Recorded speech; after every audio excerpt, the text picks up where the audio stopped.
Menyambut hari ulang tahun ke-76 RI, Kementerian Pekerjaan Umum dan Perumahan Rakyat (PUPR) telah merampungkan pembangunan 3 ruas jalan tol baru sepanjang 69 km dan 1 jalan lingkar sepanjang 17,4 km di sejumlah provinsi.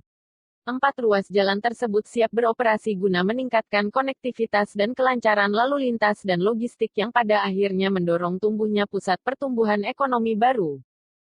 Menteri PUPR Basuki Hadimuljono mengatakan, kehadiran jalan tol yang terhubung dengan kawasan-kawasan produktif seperti kawasan industri, pariwisata, bandara, dan pelabuhan akan dapat mengurangi biaya logistik dan meningkatkan daya saing produk nasional. Kami selesaikan pembangunan 3 ruas jalan tol dan jalan lingkar yang bertepatan dengan momentum Dirgahayu RI ke-76 merupakan bukti bahwa pemerintah bersama pelaku industri jasa konstruksi terus bekerja di tengah pandemi COVID. Kami meyakini bahwa infrastruktur adalah salah satu pilar Indonesia tangguh dan Indonesia tumbuh.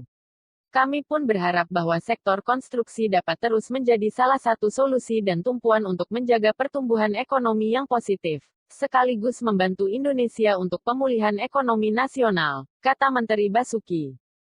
Menteri Basuki juga menegaskan bahwa pembangunan infrastruktur terus dilanjutkan sesuai visi dan misi Presiden Jokowi untuk mewujudkan Indonesia maju, sehingga tidak hanya untuk mendorong perkembangan ekonomi di kawasan perkotaan dan kawasan maju lainnya, tetapi juga infrastruktur di kawasan sedang berkembang dan perbatasan sehingga bisa mengurangi disparitas sosial, ekonomi dan wilayah.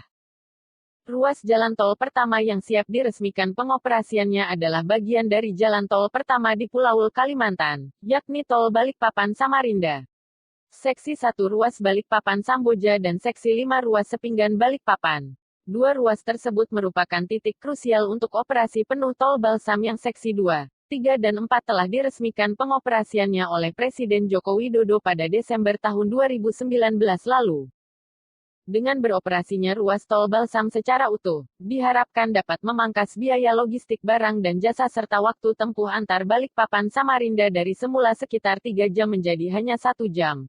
Dari 5 seksi ruas tol, Kementerian PUPR dan pemerintah Provinsi Kalimantan Timur memberikan dukungan pembangunan konstruksi di seksi 1 dan seksi 5 yang bertujuan meningkatkan kelayakan finansial ruas tol tersebut.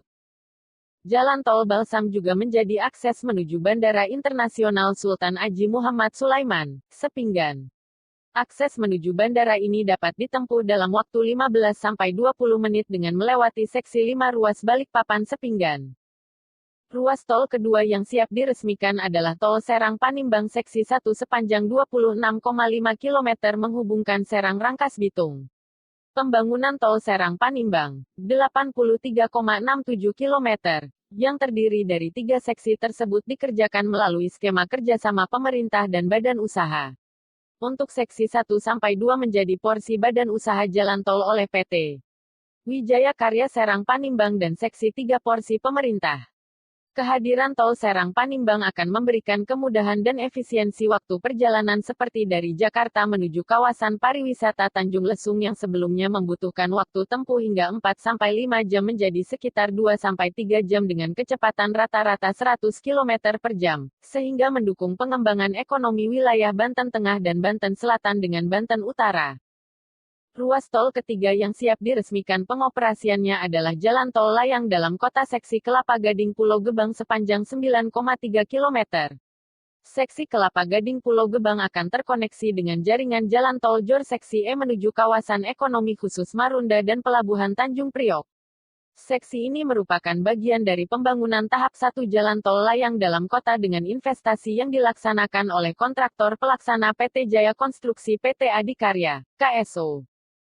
Selain jalan tol, terdapat 1 ruas jalan nasional yang siap diresmikan yakni Jalan Lingkar Brebes-Tegal di Provinsi Jawa Tengah sepanjang 17,4 km untuk mendukung konektivitas dan kelancaran arus lalu lintas di wilayah Brebes dan Tegal yang merupakan salah satu pusat pertumbuhan ekonomi wilayah di koridor tol Trans Jawa di sekitar pantai utara Jawa Tengah.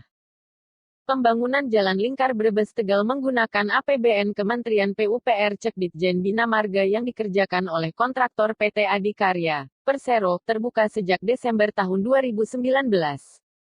Keberadaan jalan ini diharapkan juga mendukung kelancaran arus lalu lintas di Kota Brebes pada khususnya. Karena jalur Pantura yang masuk dalam Kota Brebes akan memiliki jalur alternatif, sehingga jalan dalam kota lebih awet karena tidak dilintasi kendaraan besar serta dapat menekan angka kecelakaan di Jalan Nasional Kota Brebes.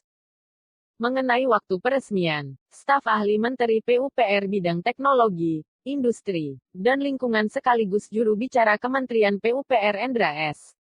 Atmawijaja menegaskan akan menyesuaikan dengan jadwal yang diberikan istana. Intinya kami siap. Semoga bisa menjadi kado dalam rangkaian peringatan HUT RI ke-76. Sertifikat laik operasi sudah terbit, tambah Endra.